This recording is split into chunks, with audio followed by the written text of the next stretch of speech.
Good morning, good morning, good morning, everybody. Welcome back to Real Talk with SLR. Solo Mel edition today.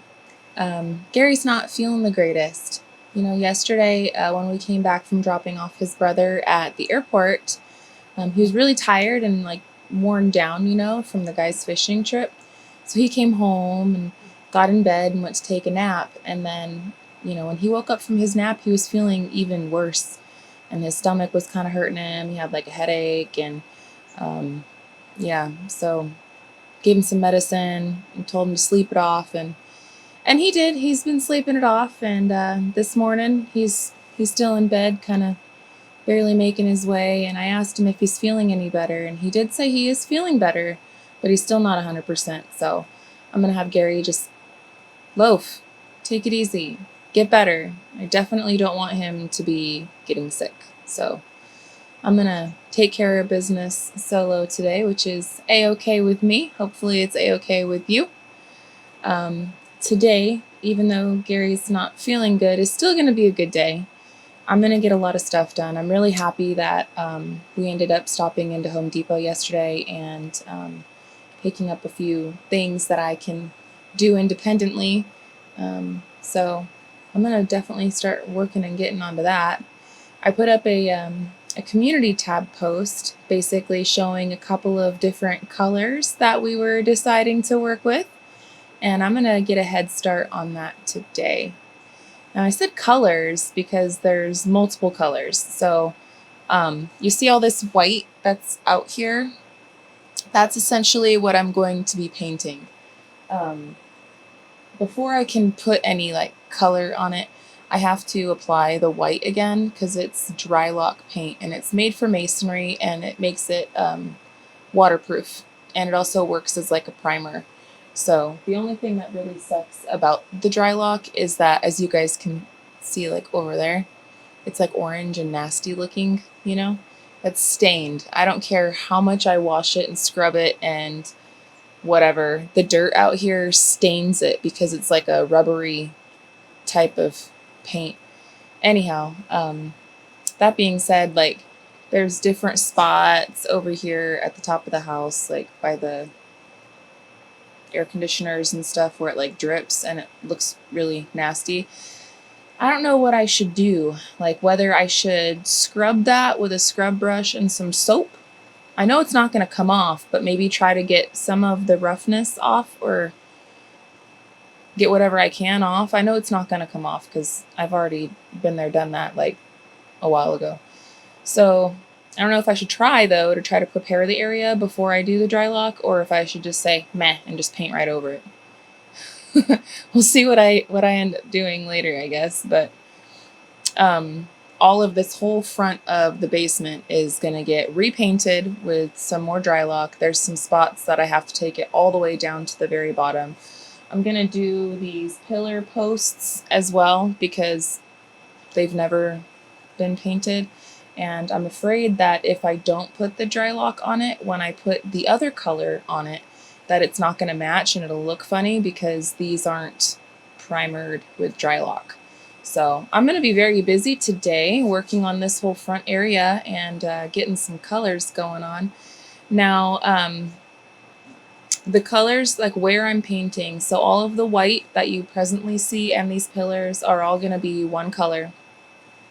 And then the other color was only for the door, the front door, the French doors. Yeah. So I'm going to have to prepare that door as well. But I don't think that one should be too bad because that door is just a kit. And when you buy it from the store, it already was primed with white paint. And that's what's presently on it now. So I don't think I have to do anything to prep that one. Maybe just wipe it off, get some of the dirt off of it as much as I can, and then just go to town. But we will see. The dry lock paint, unfortunately, man, it takes forever to apply. I remember when I was waterproofing the inside of the basement, and it would take me all day just to do one section because the dry lock paint, you can't use a paint sprayer for it. It's too thick, and the way that you have to apply it, you don't apply it with a brush. You have to apply it with a roller, and because it's so thick, It's like you're having to dip the roller in the paint bucket, like with every roll. It's crazy how thick it is, but it doesn't really spread very far like what you would expect it to. At least that's what I remember of my experience with it. It's a really good product though. It does keep everything waterproof. So it does its job, but it's just kind of a pain in the butt to apply. I wish that I could put it in a paint sprayer and just be done with it, but that's unfortunately not the way that Drylock is applied. So I'll definitely have my hands full with just this front area. And I think I'm going to make it my goal today. If I can just apply a single coat of Drylock out here, then I will count it as like a super win day. And I'm going to include these pillars in that as well. But we'll see. When it comes down to doing the door, I don't have to do Drylock on that, and I probably won't do that until I do when I do the top coat on top of all of this block. So I got the colors. I guess let me reiterate. My brain's kind of bouncing around this morning. I need coffee. Drylock is white, and it's going to act as a primer. Put that all up, and then as soon as the Drylock dries, so probably sometime tomorrow, then I will apply the color to all the block that's out here. And then I'm going to see if I can borrow David's paint sprayer for that, because that's what we used when we painted the inside of the basement was the sprayer. Man, it went on so easy. And the colorful sprayer, like, I say color, but the other one goes on like normal paint. It's just the Drylock that you have to use a roller for. You can't use a paint sprayer for because it's just so thick. However, the regular exterior paint, I can use the paint sprayer and it can go on much quicker. So we will see what I can get into and how I can get that later on this week. I've already talked to David. He's like, yeah, you can borrow it. So I just have to make plans to come on over there and get it. And I don't know if I'll do that later today or tomorrow or what or when. I don't know when. I'm just gonna take it moment by moment and see how the day goes. But it's an absolutely gorgeous day to get some work done today. We've got some nice clouds and overcast going on. It's not cold, but it was a little chilly this morning. It's actually already starting to warm up and not be so chilly. But we got storms blowing in for this whole week, which is another reason why we're not trying to cut into our roof in the front, the mudroom. The things that we can do in the front mudroom right now without cutting into the roof is we can put the zip wall or the zip board on the wall and kind of finish squaring it up and I guess solidifying that area with the zip board on the parts that aren't windows and, zip taping it up and stuff. But that's pretty much it besides the double top plate too. Once those two things are done, then that area is completely ready for us to start building the rafters and stuff over there. But with Gary being under the weather, and then, like I said, we have a really nasty storm system heading our way for this whole week. With that being what it is, that's why I decided to turn and pivot over here and do some painting or something instead, because that type of weather is, one, really peaceful and I enjoy being outside in it, and two, now that we have this whole covered area, might as well utilize it, right? That's what we got it for, is so that way when it's raining and that way when it's nasty, we can still enjoy being outside. And I can enjoy being outside and getting some work done still. And this area has been an eyesore for a really long time. So I might as well just get after it and do it. And I can do it independently, if Gary's not feeling very well or whatever. It's nothing that needs measurements. It's nothing that needs to be so precise. So I won't, I'll be allowed to do it by myself, So anyways, man, the trees are popping. The colors are popping around here. I can't believe how it's fall, y'all. It's fall, y'all.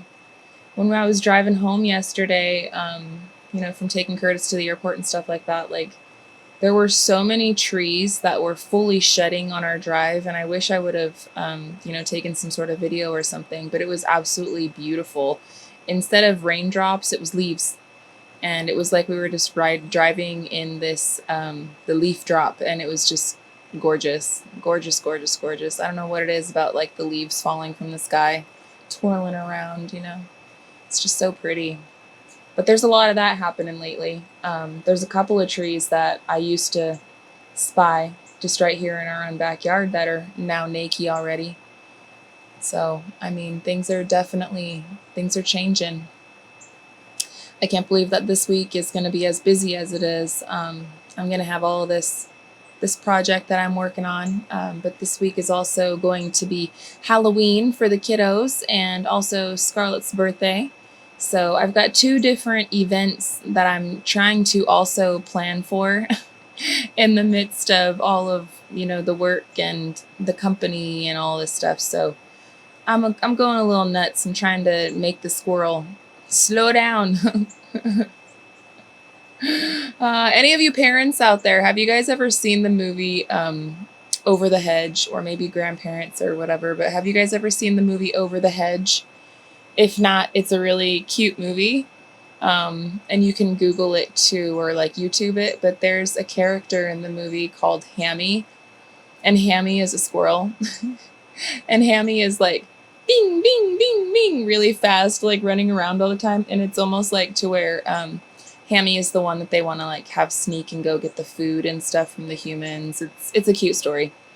Anyhow, Hammy is like the Flash, where Hammy goes really fast anyway. Well, like the animal creatures give Hammy an energy drink, and because Hammy's already really fast, when Hammy gets the energy drink, it's like Hammy goes like in like the Matrix style, where like Hammy's literally walking around and the rest of everyone else is like in super duper slow-mo, where they can't even see because Hammy's moving that fast. So anyway, see where I went with that squirrel? That's how it's gonna be, all right? That's how it feels. Yeah, my brain is special. I can jump from subject to subject, and it all connects the dots to me. And I hope that somebody gets me, and if you do, awesome. If you don't, that's okay too. But today will certainly be a wonderful day. I'm actually really excited for this because we moved into the basement kind of like honestly in a rush. Like we really did move into the basement in a rush because I was really, really sick. I was having issues, and like we didn't finish this front area fully. We got it finished enough to move into and to live in. But obviously we haven't done any of like the window borders. We haven't done like the doorway borders. And I didn't even get a chance to take the dry lock all the way down to the bottom because we ran out of dry lock, and I meant to go get some more.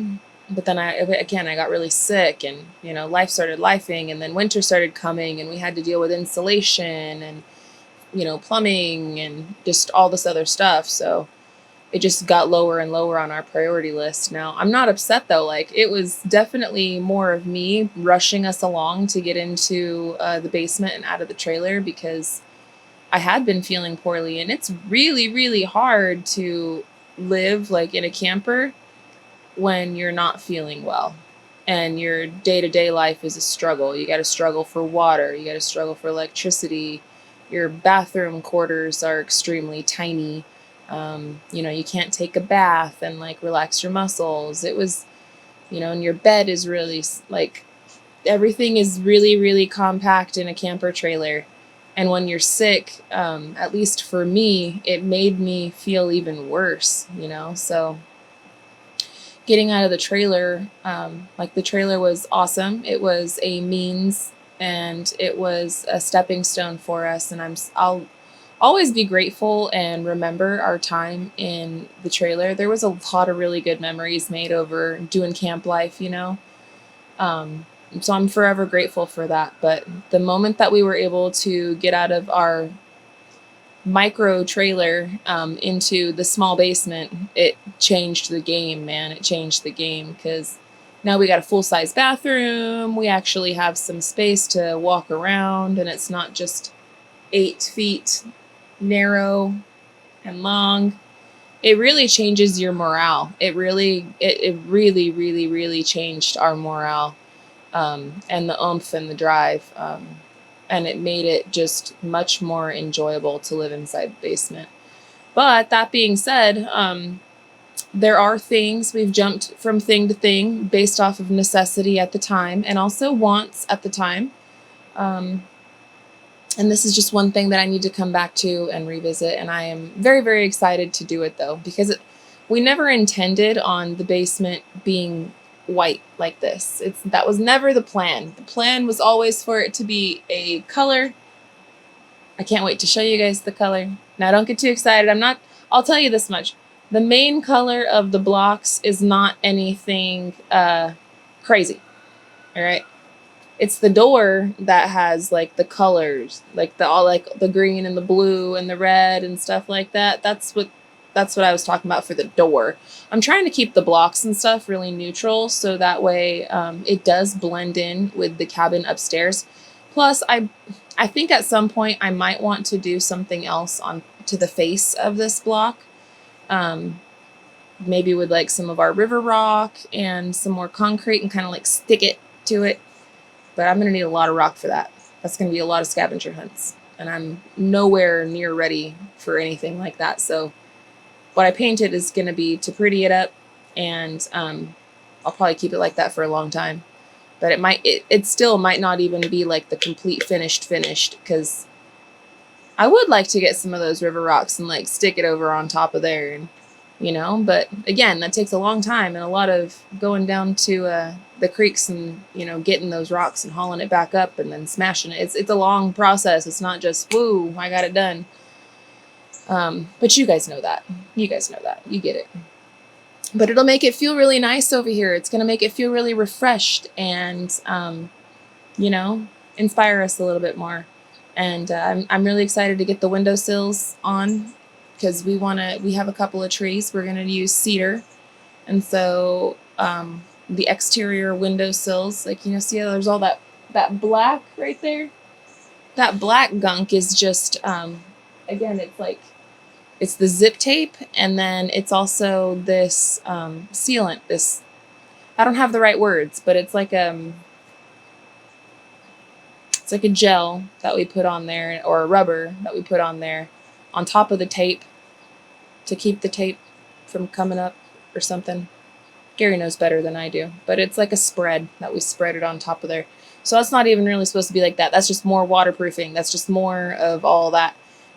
We do, again, we're going to put like a nice wood trim around that and a nice wood trim around the doorway, which the doorway is kind of like sunken in a bit because it's the width of the block. And so we have a really cool idea of what we're going to do right there. We're going to have to cut like a log because I'd like it to look like it's a log standing up right there. So we're going to have to cut out a piece of the log like this. Here's the round log.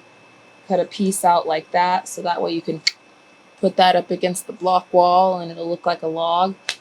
That's the thought anyway. So we've got to go, wood hunting, although there's plenty out here, but we're going to have to go and find that perfect tree, that perfect one that we can just take a chunk out of and stick it right there and do one for the top header too, and it'll look really nice. And I think when it's all said and done and I got my paint done and we got the wood trim up, I think it's really going to complete down here, which will make it more enjoyable. It will feel a lot nicer, and it'll just be another thing that I've been meaning to do and just haven't had the time to do. So, and it'll make it nicer hanging out down here, for Thanksgiving and, Christmas and all the barbecues and all the times that we have over here.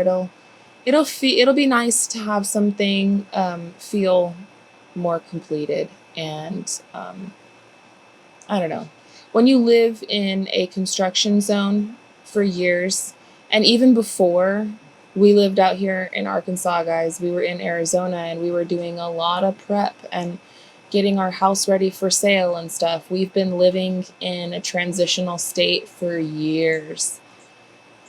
And it just is what it is. You know, you kind of get used to it, but at the same time, sometimes you can never fully get used to it. I wish I had the words to describe, but just try to imagine that. We've been in a state of limbo for years and years, and it's really nice to have some stability here, and to be at the point that we are with our builds and just all the progress that we've made. I'm really, really thankful that we have this, you know, that we did all this stuff to our yard, because on the in-between days, you know, you can't be hammering nails every single day, but on the in-between days, and it really brings a lot of joy to us and to the kids to be able to go down to the garden, hang out with the rabbits, to go to the chicken coop, to deal with the goats. All of those areas are finished. Like, all of those areas, we're not doing squat with it. It's literally perfect how it is. Pecker Palace, there's nothing that needs to be done with it. The goat barn area, there's nothing that needs to be done with it. The garden, there's nothing that needs to be done with it. Same thing with the rabbits. Nothing needs to be done with it. However, you know, we've talked about putting some siding on the rabbits' cages, but it doesn't need it. You know what I'm saying? It doesn't need it. And same thing with the garden. We've talked about possibly making the garden beds a little taller. That'd be nice, but it doesn't need it. I'm growing a lot of food over there as it is. So I don't know. It's really nice having all of this space. It's really nice doing what we're doing with the build and getting as far along as we have. I'm very, very happy with the progress that we're making each day. It's nice. But anyway, friends, I am going to get busy on all of this. I want to thank you guys so much for hanging out with me this morning. And I didn't even have really very much of my coffee today, did I? So good. Thank you guys for hanging out with me this morning and letting my brain wander off, go for a stroll. I hope that you guys have a wonderful day. I will be back with another episode of Real Talk with SLR tomorrow for you guys. May say a little prayer for my sweet husband. You know, hopefully he feels better soon, and whatever crud he's got going on can get. I know with that many guys in one area, the crud can go around pretty quick, so I'm trying to stay away from it as much as possible. I'm taking my vitamins. I'm like spraying the disinfectant spray. I'm like, I love you, babe, but keep that crud over there. So hopefully I won't catch it. But say some prayers for Gary. I hope that he feels better soon. And I'll be back tomorrow with another episode of Real Talk with SLR with you guys. I'll probably give y'all some sneak peeks over here. I mean, it would be kind of hard not to if, you know, if I'm sitting here.